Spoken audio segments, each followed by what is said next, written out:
Hey everybody, hello. Welcome to our weekly roundup on immigration topics, but in English, because we do so many shows in Spanish and we realize that we have a lot of followers who are interested in this stuff, who may or may not be our clients. You may just want to be up to date on immigration topics, and this show is for you. So please give us your reactions, your comments, your questions, share this. Today we're talking about a big announcement. Governor Abbott has lots to say about it. You're going to be hearing about this all over the media. And so this is your source of reality about what actually is going on in immigration. That's why we do this. That's why we're here, and we're here for you. So thank you for tuning in. Thanks for being here with us. And welcome to my co-panelists here, Yun Wen and Fidel, who work at Lincoln-Goldfinch Law with me. How are y'all doing today? How are you, Fidel? I'm doing good. I was like, Yunan's gonna go first. Yeah, I like. But I'm doing good. It's almost the end of Wednesday, so looking forward to the weekend. But You got a haircut. I did get a haircut yesterday. Looks good. So trying out new looks. Awesome. I like it. It's a good, warm weather do. Oh, for sure. Especially yesterday. It was super hot here in Austin. I That was know. crazy. I know. It's been heating up. Yep. So, how are you, Yunwen? I'm good. It's actually really warm in my house today, so I feel like I'm sweating buckets. But other than that, I'm really excited. On Friday night, I'm going to go see a show at the SAC Theater with one of my friends. We're going to go see Rocky Horror, a picture show. Oh, fun. So we're really excited. So I'm looking forward to that. That's awesome. Hey, Saul. He says, yeah, almost Friday. Sort of. It's Wednesday, right? What day is it? I suppose it is almost Friday. In a way, it's almost always Friday, no matter what day it is. So our big news, I've got fun stuff happening this week. We're going to see some baby goats on Saturday for my mom's birthday, which is going to be super cute. And we did a big photo shoot today for Law Moms Out Loud. Hannah Hembry Bell and I have this other podcast about law mom stuff. We did a whole thing today, which was super fun and cute. And then tonight, Nora is getting a big deal haircut. My daughter, Nora, amazing curly blonde long hair. I'm grabbing a picture so I can show you. Well, you can see back here behind me. This is her, but you may not be able to see, but this is Nora's hair. This is an old picture, but gorgeous ringlet blonde curls down to her butt, and she's getting a mohawk today. Wow. I know.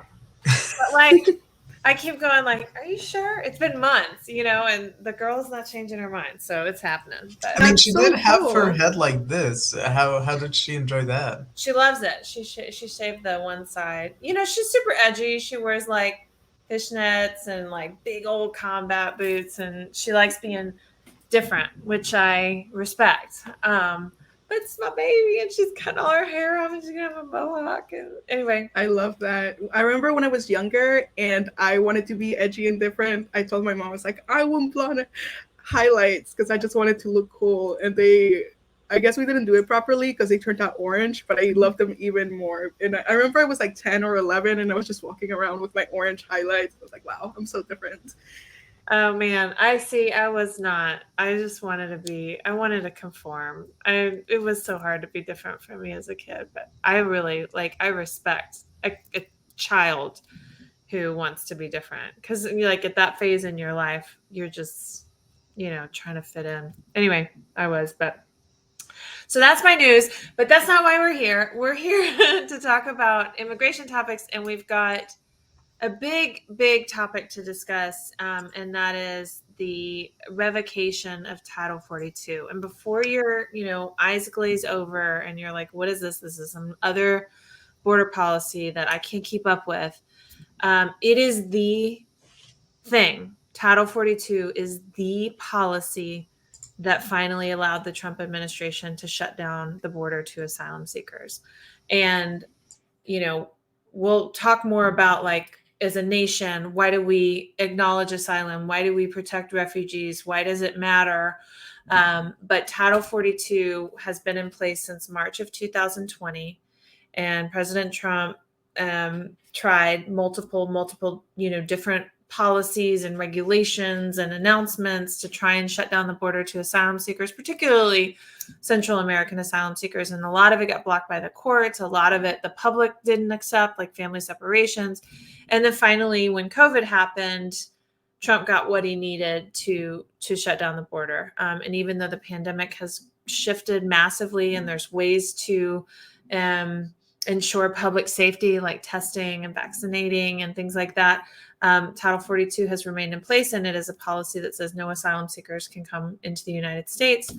And Biden announced yesterday, I think it was, or recently, that it will be lifted in the end of May, on May 23rd. And so everybody's talking about it, and I think people are getting it really wrong, and they will continue to get it wrong. I did a little TikTok video about it, and the comments are like, "Oh my God, are you serious?" Because can I just mention something before we get into the details? Can you give a little bit more like background about what Title 42 is and how it started? Because it was kind of proposed before COVID, if I understand it correctly. Yeah. From the Spanish show, right? Yeah. And so, see, this is what happens when they tell me to do the intro, because I just start yammering. So next time they're gonna be like, Kate, just answer the questions.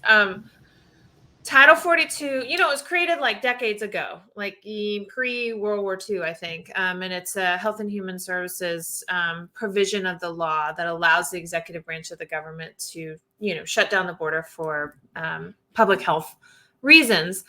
And Trump tried to use Title 42 to shut down the border before we even ever knew COVID existed at the beginning of his administration, under the argument that immigrants were bringing in mumps, which of course there's a vaccine for. There's not an outbreak of mumps. There are plenty of ways that we can protect ourselves against mumps. And I don't remember where the lawsuit was, but there was a federal suit about it, and it was disallowed.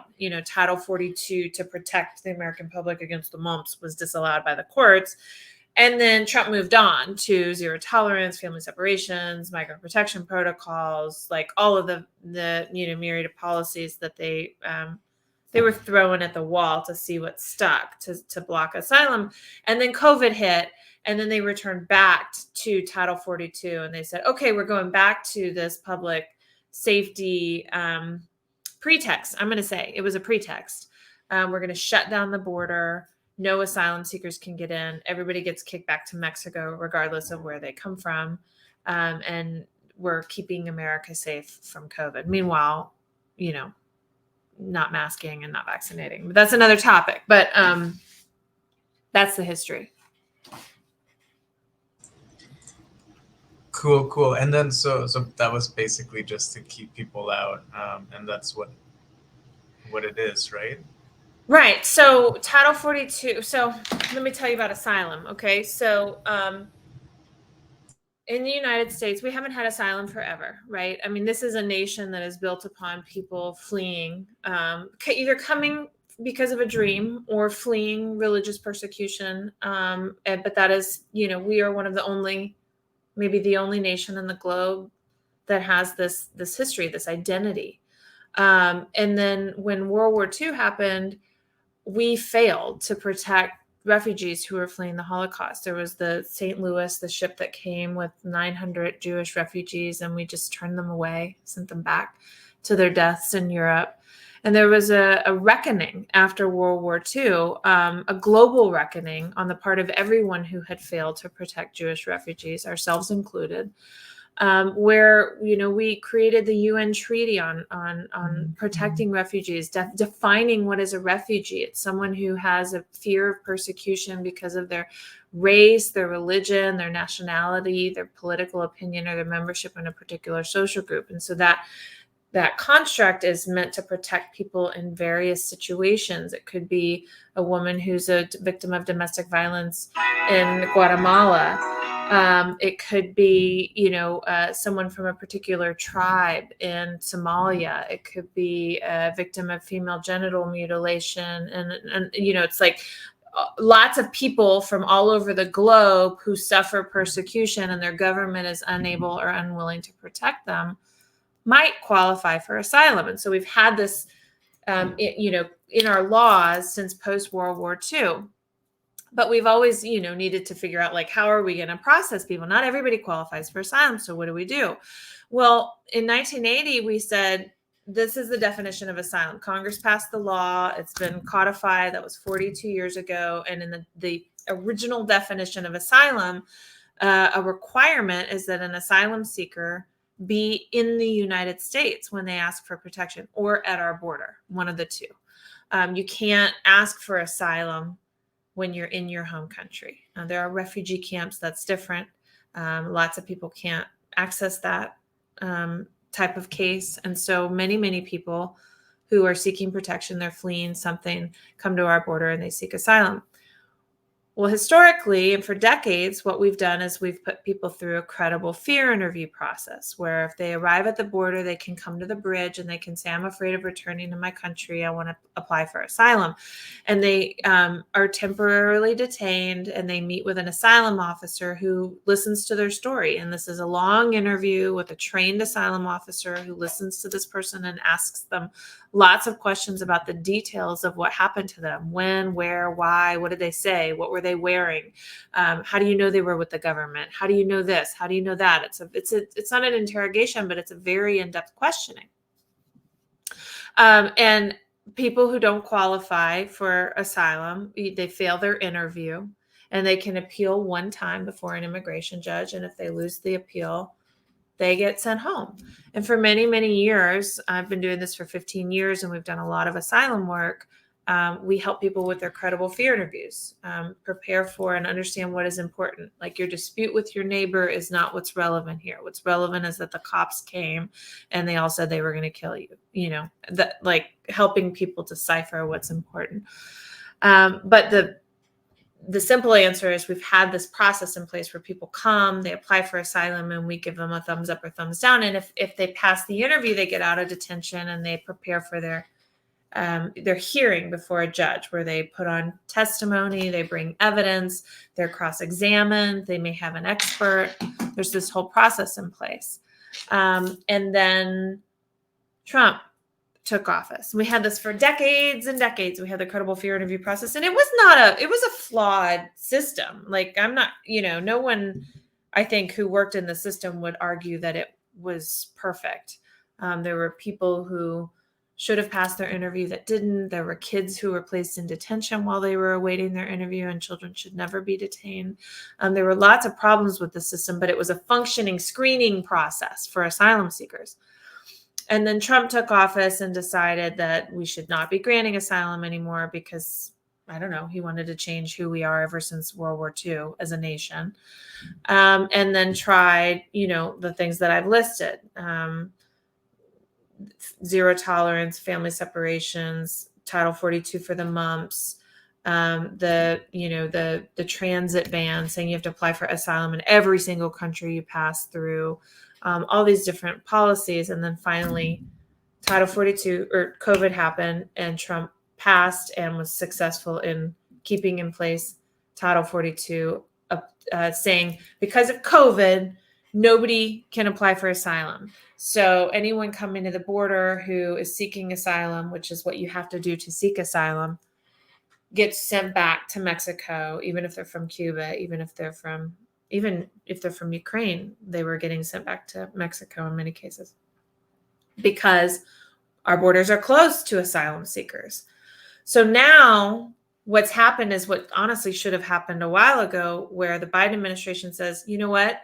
We have other ways of protecting against COVID at this point in the pandemic. It's been 2 years. We have testing, we have vaccinating, we have people traveling all over the world, in and out of the country, going to Mexico, coming back. We have established systems for making sure we're COVID safe, with people, reinitiating global travel. And so therefore it's not just, it's not legal, it's not based in reality to continue Title 42 as it applies to asylum seekers. And so let's get back to what we had before. It's interesting that you mentioned, how there were people traveling back and forth, even though Title 42 was still in place. Because I remember when I was doing research on Title 42 with these news, I remember seeing the statistic that ever since the borders opened back up again for tourist travel, about 10 million people have crossed back and forth legally. And so that just goes to show that it wasn't ever about public safety. I mean, Texas hasn't really taken that very seriously in the first place. Right.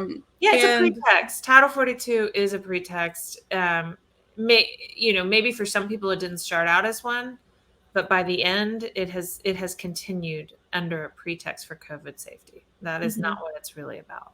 Yeah, and so you mentioned that even if people weren't from Mexico, if they weren't Mexican nationals, they were still being sent back to Mexico. And so, how did Mexico handle this whole situation where it wasn't just Mexican nationals being deported back to that country? How did they handle that? Well, I mean, it's been a challenge for them because a lot of these people have no resources and they're homeless. And so that's where these encampments have sprouted up along the border between US and Mexico. I visited the one in Matamoros, and this was pre-pandemic. It was 2019, and that happened because of other Trump policies, but they remain in place. And one of the worst parts about it has been that the cartels have realized that these vulnerable migrants know people in the United States, right? Most of these people are coming to unite with a friend or a family member, and they know someone here. And so the cartels know that if they kidnap these people and hold them for ransom, they'll get lots of money. And so it's now so routine that pretty much every migrant can count on being kidnapped at least once and being held for about a $6,000 ransom. And for a family of 4, it's 4 times 6. Each person has to pay a ransom. And it's extremely routine. It's just to be expected. And I would say probably at least 50% of the migrants who are trying to apply for asylum in the U.S. and are kicked back to Mexico are subject to kidnapping or attempted kidnapping. It's very routine and extremely dangerous, as you would imagine. There's lots of other violence. It's not like people get kidnapped and then held in a house and everything is rosy. It's really, really dark and awful. And these are children. These are migrants. These are vulnerable people who have fled something awful already. And it's not okay. It's not okay that our nation has allowed this to happen. To people who are asking for our help. Again, I would just remind everyone, we're not arguing that every single person in the world who wants to come to the United States should qualify for asylum, or that they do qualify for asylum. In fact, a fraction of the people who want to come here and seek protection will qualify. But they need to have a chance to go through the interview and be given the opportunity to demonstrate that they qualify for asylum based on decades and decades and decades of laws that we've had in place because we put them there, because we agreed as a nation that this is part of our duty as a safe democratic nation that is populated by people from around the globe, that we will protect people who are fleeing persecution. It's who we are. For sure, Kate. And I think you were getting to this point. So what can we expect once it's lifted in May? Do you think that it's going to go back to exactly to how the asylum process was, or what are some changes that you think we can expect? I think we can expect some chaos. So I think that, really important message to people who are wondering if they can come now to apply for asylum is, I would say, do not. It's still really, really dangerous in Mexico.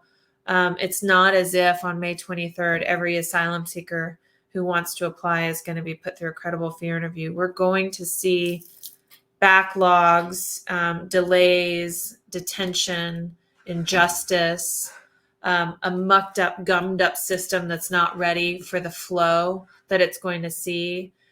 Similar to what we saw last year when Title 42 was lifted for children only. And anyone who's watching probably remembers all the news about all the kids who were lost in the system. They were stuck in detention. That was in large part because the system had been turned off for a year. And then all of a sudden, tens of thousands of children were seeking protection, and our system wasn't ready for that.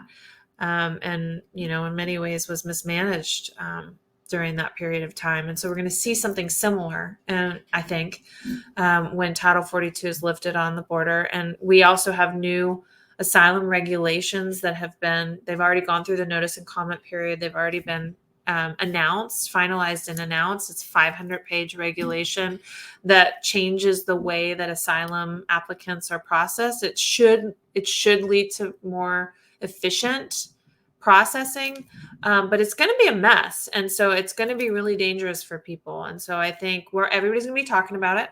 There's going to be problems and atrocities and difficulties, and in some ways it's inevitable, and hopefully it's resolved quickly, but hopefully relatively quickly we'll get back to what we used to have, but it's not going to be clean. Yeah, I remember when all of this first started to become, very visible in popular media. I mean, for Fidel and myself, this is something that it's already in the front of our minds. We're both immigrants, came as young children, so it's a reality that we were familiar with, maybe not to the same extent as a lot of the children that were lost, but it's still something that's very personal. And I remember seeing, like on social media, people sharing these pictures of missing children, or children wrapped up in the hieleras, in the, how do you say that? I guess hieleras. I don't know. Like the detention centers and it looked like foil blankets, right? And it was very traumatic to see. Because I came to the United States when I was 6 or 7 years old. And it's, even though, I was very young, it was such a traumatic experience that I remember it so vividly. And so I can't imagine the type of trauma that, a lot of these kids and their parents were exposed to, because, I came from Mexico. And so, that was one border that we had to cross. But a lot of these people are Central American. So not only did they have to cross Mexico, where Central Americans already face a lot of violence from Mexican border officials, but, they had to maybe with La Bestia, deal with a lot of violence. So I remember just seeing a lot of, I guess, media storm, and just being so heartbroken. I couldn't even express properly what I felt, because it was just like, I was a child when I crossed, and now I'm seeing other children that are suffering so much trauma. It was really heartbreaking. And then to see that being politicized even still, about playing with children's and, just people's lives in general, it's really heartbreaking. I think, that personal story and remembering as a child, crossing borders or being separated from family. There's nothing so strong as that. And I think part of the reason that people who haven't lived that experience themselves in their own childhood are so drawn into this is because all of us are children or parents, and so when we start to see this stuff happening to the kids, for me as a mom, I had, similar, I have goosebumps just now thinking about these kids that we represented and that we saw in the media who, I think we're going to be talking about one of our cases today, but these, in many cases, these kids were forcibly separated, not because it wasn't like the family separations where some Border Patrol officer is physically ripping this child out of their parents' arms. That's a whole other horror. But when Title 42 was lifted for kids, many parents who were in Mexico really were faced with having to make the decision to send their children across the border alone because they're in so much danger in Mexico. I'm thinking of a client of ours who NPR did a story about her case, so I can talk about it because she's already discussed it publicly. But she is a single mom. She was in a very, very abusive relationship with 5 little girls. And I think she was in Honduras. And she, the strength of this woman, she figured out a way to flee and get to the U.S. border with these 5 small daughters. And because of Title 42, they were kicked back to Mexico. And she made every effort possible to keep her daughters safe and fed and cared for. She worked her butt off, but multiple times, like, she would, leave her children in the care of someone so she could go earn some money, and they would neglect or abandon or abuse the children. And so she finally reached a breaking point and decided that I can send my children across alone. They're going to get to safety. They're not going to be with me, but they're going to be in the United States, and they're going to be safe. And she sent them, like, the littlest one is, not even 2, I don't think, across the border alone.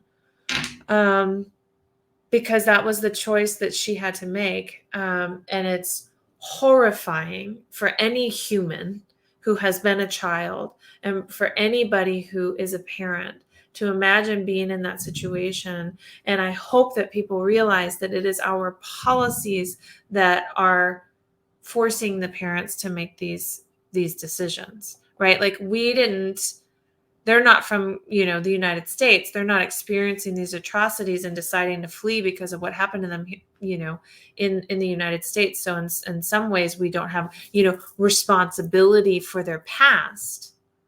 But do you really want to be the person that imagines the story of these 5 little girls crossing and thinks that they should be coming over without their mom to apply for asylum? I mean, it really, for me, is mind-boggling when people sort of sit behind their computers, or they're posting comments on TikTok, or they're posting comments on Facebook, and they're not able to put themselves in the shoes of these people. Because you should be able to connect, because you're a mom, or you're a dad, or you've been a child. It's like, it doesn't take that much imagination to put yourself in the situation. Yeah, I remember. I think it was a reenactment of it. It was, some children in an immigration court, and because it was to highlight the fact that children were being forced to represent themselves. And I remember just like sobbing, because it was like, what, 5, 6, 7-year-olds, and they had no idea what was happening. And the immigration judge, they were asking them, do you understand what's happening? Do you understand that this is your immigration hearing, that you could get deported? And the children couldn't even respond. I mean, they had the headphones because they had a court interpreter, but they didn't know what a lawyer was. No, I mean, when that still happens now, by the way, kids still go to court on their own with their no right to an attorney. But when all that broke, what broke that was that there was an attorney, an immigration judge, who, I think it was like in a deposition, tried to say that, like, these kids can do it because we teach them immigration law. And so, just to demonstrate how absurd that was, a bunch of immigration lawyers who had little kids did mock hearings. And I did one with Nora, little curly Nora. She was younger than this. She was 3 or 4. And I did the whole, like, please state your name for the record, and how do you respond to the allegations? It was like, I went through what you do in a master calendar hearing, and I was like, why do you want to stay in this country? And she's like, it's so pretty outside. I mean, it's like simultaneously adorable and heartbreaking. And it still happens that kids are alone in proceedings. And that's a whole separate show. It's a whole separate issue. It's a whole other 3 hours. Yeah, exactly. Yeah, I got a lot to say about all this stuff. For sure. Kate, just with any new change, I feel like there's always a concern, especially now, like with lifting Title 42, that there will be an unprecedented influx of illegal immigration into the country. Do you think that that's accurate, or what are your thoughts on that? So I think the truth is that when you turn it off for 2 years and then you turn it back on, and you're talking about desperate people who have fled dangerous conditions in their country, and for many of them, this is a life or death opportunity, you're going to have a backlog. You're going to have a 2-year backlog of people who weren't given the opportunity to apply. That is not an unmanageable surge. It could be an unprecedented surge, but I think it's the natural consequence of flawed policy. What we ought to do is have a regular, manageable system where we can assess asylum eligibility for people and quickly, and send them home if they don't qualify and allow them in if they do. And so that's why I think that this show is important. I think this messaging is important. I'm going to keep saying it over and over and over again. We had a system that worked. We turned it off. And now it's going to be messy when we turn it back on again. But that doesn't mean we shouldn't do it. It's part of who we are fundamentally, that we offer this protection to people. Yeah, and especially with recent world events, the situation in Ukraine, I remember seeing a lot of headlines that people from Ukraine were trying to cross into the United States to seek asylum through Mexico. And so I'm wondering, what has Title 42 look like for Ukrainians?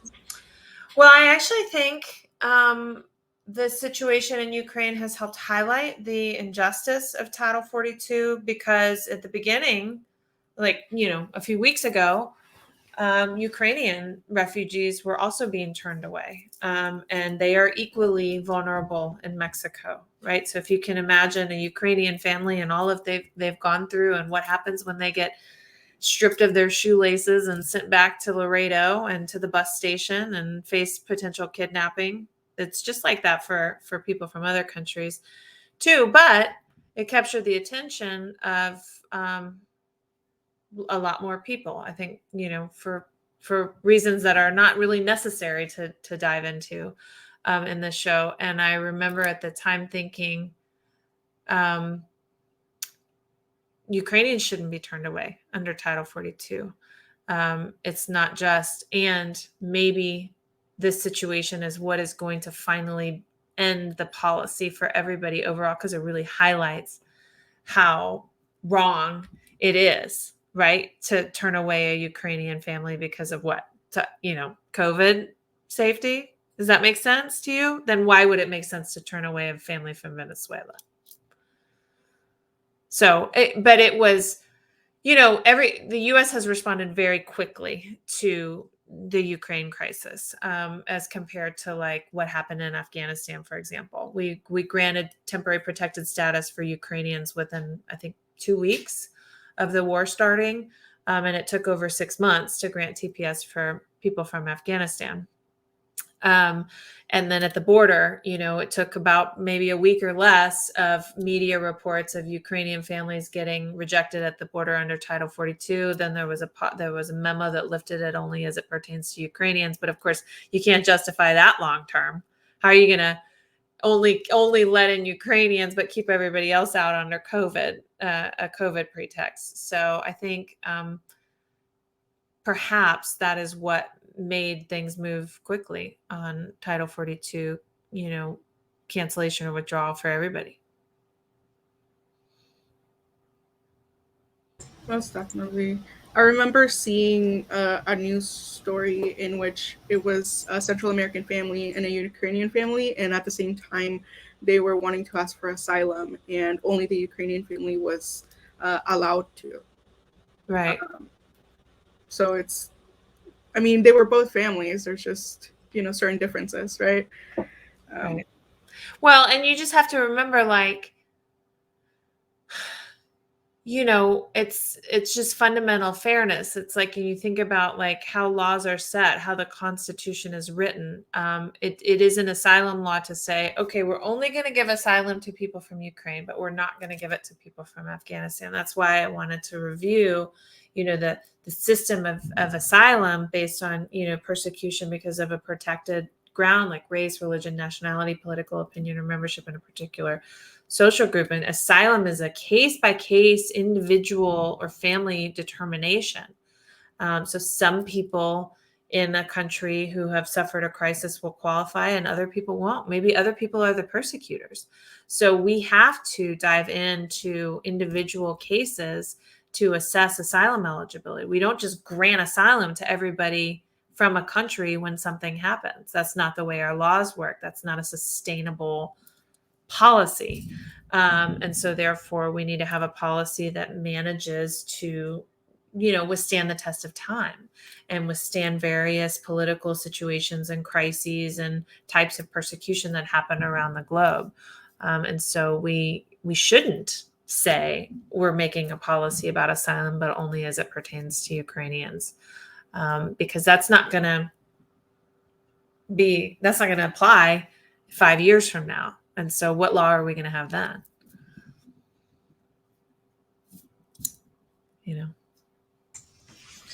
Well, we know that they being the politicians, are going to try to keep this argument about public health and the safety. And we already saw Governor Abbott speaking about it today. Yeah. Can you tell us a little bit more about his thoughts on this Title 42 being lifted? It's typical. It's typical Abbott. He, of course, gets it wrong. He talks about Biden's not following the laws of Congress when Title 42 is not an act of Congress. It was an executive decision from President Trump. And, it does political grandstanding in sowing division about these issues, and under the claim that this is going to endanger Americans. It's not accurate. It's not based in reality. And I think that the thing to keep in mind is that I think most of us can agree that America is, a nation of immigrants, that we believe in protecting people around the world who are being persecuted and who are unsafe, that is fundamentally who we are as a country, and that,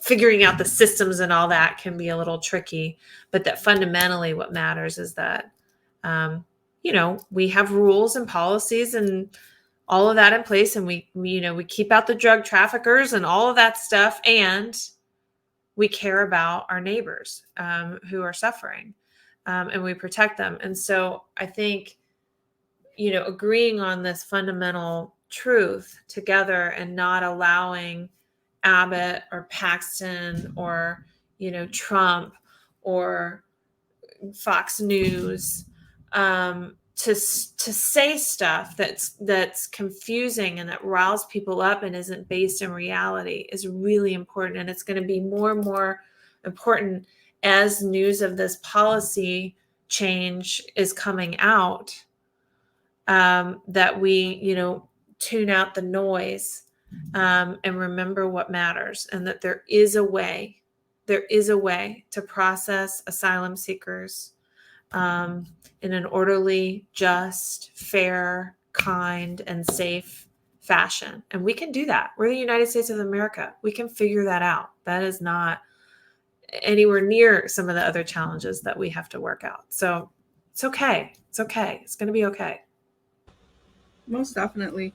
And real quick before we wrap this up, I remember that last year you actually worked on a case, and her name was Stephanie, and she had an 8-year-old, and her story was on Time magazine. And I'm a very emotional person, so when I was reading this story, tears, just straight tears down my cheeks, and I was like, oh my God. But could you tell us a little bit about that story, how that went? Yeah, that one got me, that case got me too.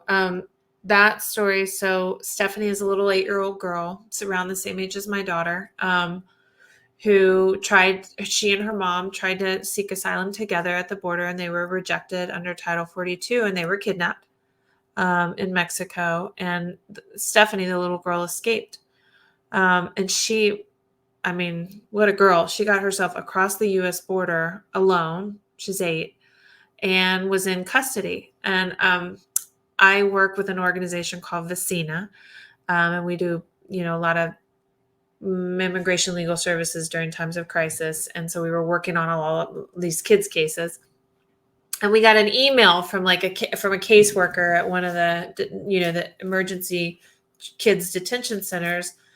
And I read it in the morning. I was getting ready for my day, and the email from this caseworker said, this is the saddest case I've ever seen. This little girl was separated from her mom during a kidnapping attempt, and she thinks her mom is dead. and she's been in quarantine, and we're trying to get her some representation so she can reunite with another family member. And there was someone else who might be able to work on the case, blah, blah, blah. Those details are unimportant, but it was like one of those where I couldn't get back to like my job at the moment. Like I just had to work on this case.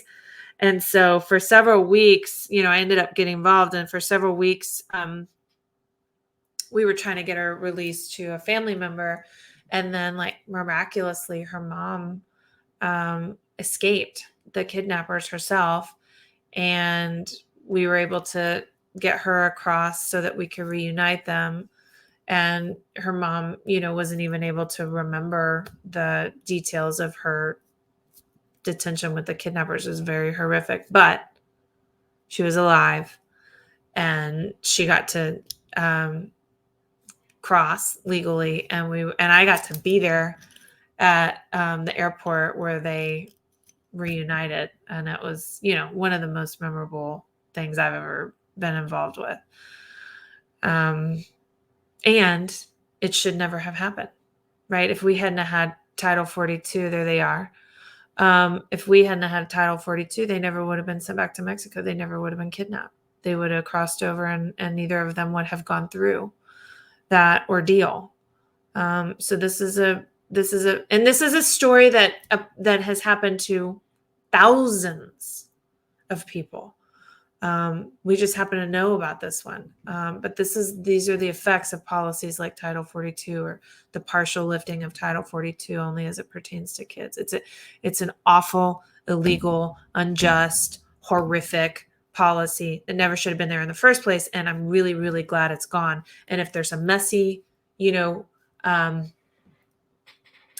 what's the word? I'm blanking on the word, but like, reckoning.